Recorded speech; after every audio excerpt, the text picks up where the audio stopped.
Welcome to First Unitarian Society of Minneapolis, the birthplace of congregational humanism. We carry on that tradition of free thought today, dedicated to promoting a free search for truth, meaning, and justice. Our web address is firstunitarian.org. I'm David Breeden, Senior Minister. Welcome.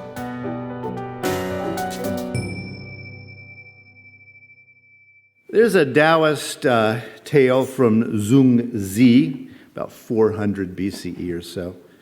Once there was a frog that lived in a deep, narrow well. He had never seen anything else. One day, a sea turtle came upon the well and shouted down the deep, narrow hole, "Hello, anybody down there?" "Yes," said the frog.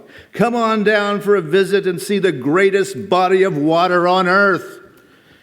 "What?" said the sea turtle. "Haven't you seen the ocean?" "Why would I want to?" shouted the frog. "Because," said the sea turtle, "you are mistaken. The ocean is much greater than your deep, narrow well. The ocean is so grand that drought never makes it lower and floods never raise it up."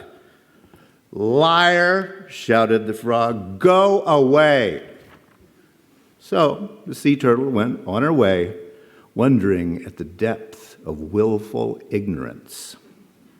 End of story. Well, on this Sunday, when we celebrate our grads and our many volunteers, and all the people who make First Unitarian Society the place that it is, and again, I know I left a lot of people and groups out, but I think today is a good day to say, what next? Sure, your newly elected FUS board will soon be joining together to envision the future of FUS, and I'm confident that their vision will be far-reaching. Yet this is a democratically governed congregation we cannot forget, and the board and staff need to hear from you. Broadly speaking, all of us are working toward the same goal. Save the planet and all of its living things, Yeah, and it can look a little broad and difficult sometimes, yes. But as we work together, we are going in the same way. More narrowly speaking, our mission statement reads, quote, "As a congregational humanist community, we at First Unitarian Society of Minneapolis foster a free search for knowledge and meaning, strive for justice, and serve one another, the Twin Cities, and beyond." We list our values as compassion, integrity, equity, engagement, and, yes, connection. And our theme for June is celebrating blessings, and sure, celebrating blessings can be about listing off all kinds of personal good things. I like my car or whatever, but it can also be about realizing the unique gifts each of us has to share with our unique congregation. A few things to get you thinking today, because again, I'm inviting us all to think about this together. I've talked about some of the ideas of the French philosopher Gilles Deleuze before. Back in the 1980s, Deleuze created a term, anti-memory. Anti-memory, for Deleuze, is a way of conceptualizing how we combine memories of the past and anticipation of the future so that we can act in this moment, which of course we know is the only moment you can actually act. It's right now. How do we take experience? How do we take anticipation, put them together, and come up with just simply what do we do next? It's an anti-memory because were we to act in this moment in exactly the same way that we acted in the past, there would never be any new creative ideas. We would simply be living on memory. Rather, we must act in a way other than the way we acted in the past. That's why it's an anti-memory. Oddly enough, Deleuze coined the term, and he's been dead for some time now, but the term has been reinvented in the field of neuroscience. Nowadays, the term anti-memory is the cutting edge of neuroscience as a way of examining why most of the memories we create disappear. For example, what did you have for breakfast? Well, now, while you were having breakfast, I'm sure you were conscious of what you were doing, right? While you were eating, you knew you were eating, and had someone said, "What are you doing?" You would say, "I'm eating breakfast." No problem. Now, it's very easy there. But 3 weeks from now, can you remember that? Well, of course, or you can eat the same thing in exactly the same way every Sunday, in which case you don't need an anti-memory, right? But you get the idea. Neuroscientists have been asking, how is it that a conscious memory, which is a neural firing in the brain, how does that memory disappear? At the moment, some scientists are beginning to think that anti-memory is a property of the mammalian brain. A memory is a neural firing, and an anti-memory is also a neural firing that erases the other neural firing, or that's the theory anyway. And here's a quote. "So it seems that in humans as well as in animals, anti-memories are critical to prevent a potentially dangerous buildup of electrical excitation in the brain, something that could lead to epileptic-like brain states and seizures. It's thought anti-memories may also play an important role in stopping memories from spontaneously activating each other, which would lead to confusion and severely disordered thought processes."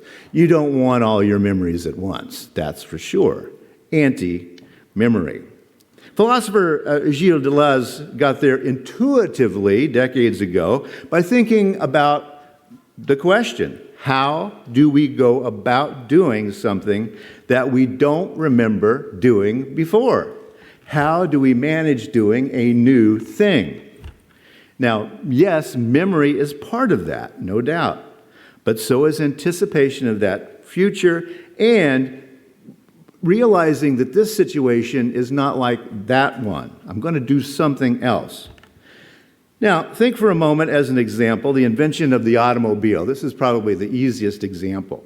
Early automobiles looked like, and were called, horseless carriages.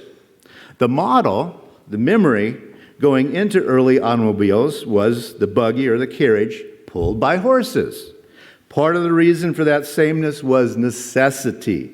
The technology for building automobiles was based on existing carriage making. Carriage makers were the ones who knew how to build an object light enough for people to get in and then be propelled around by internal combustion engines. General Motors products, for example, until the 1990s, had a little plate on the floorboard that many of you remember, "Body by Fisher."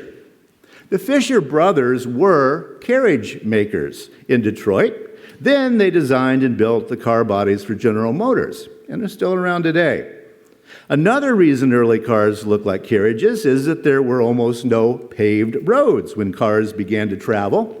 Early automobiles had to negotiate roads built for horses, muddy, rutted, very few bridges. Therefore, they had to have the road clearance that buggies and wagons and carriages had.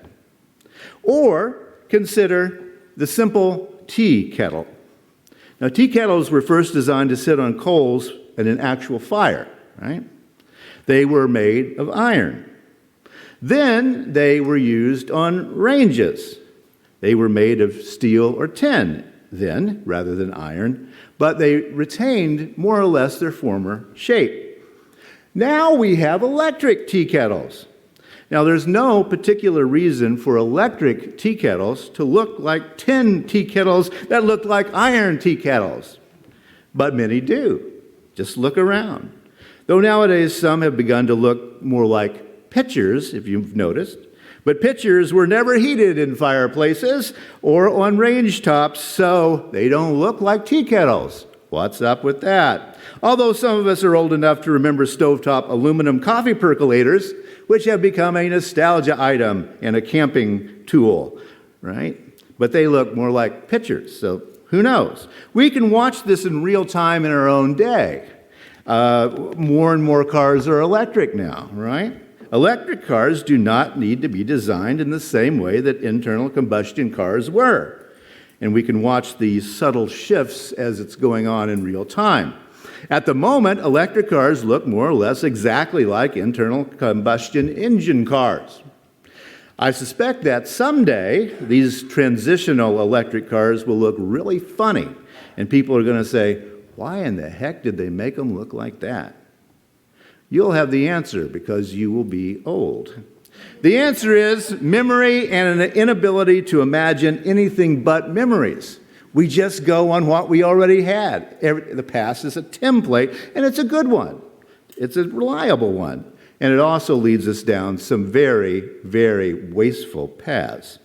The next innovation in electric car design will be an anti-memory. It won't be remembering what internal combustion cars looked like any more than contemporary automobiles now resemble the carriages that pull the horses. They just don't look like that anymore.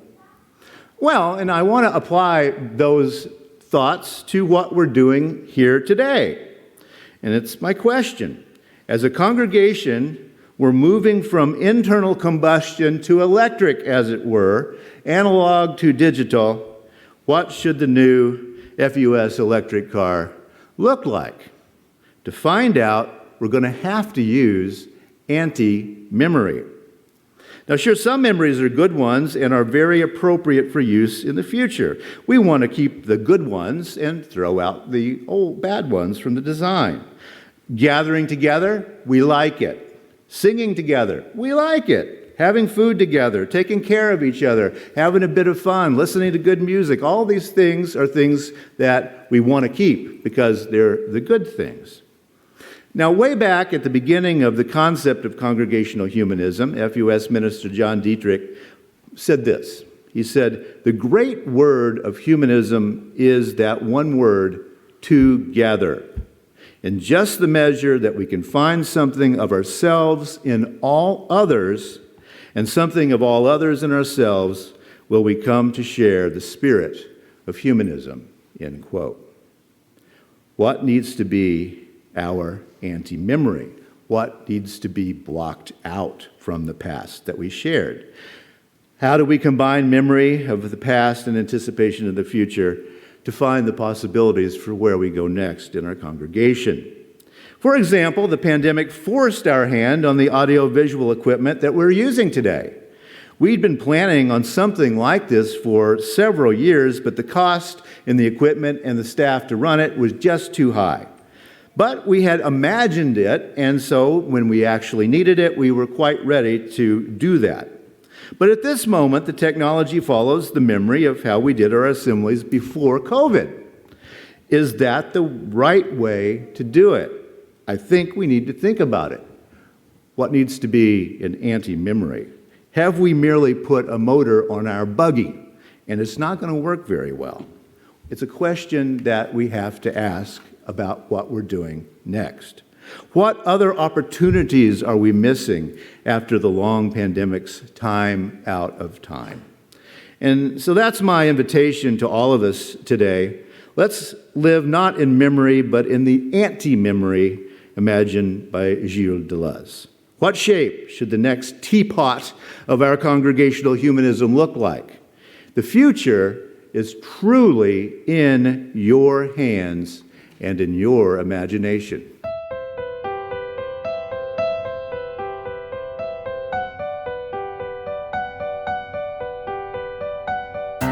Thanks for listening.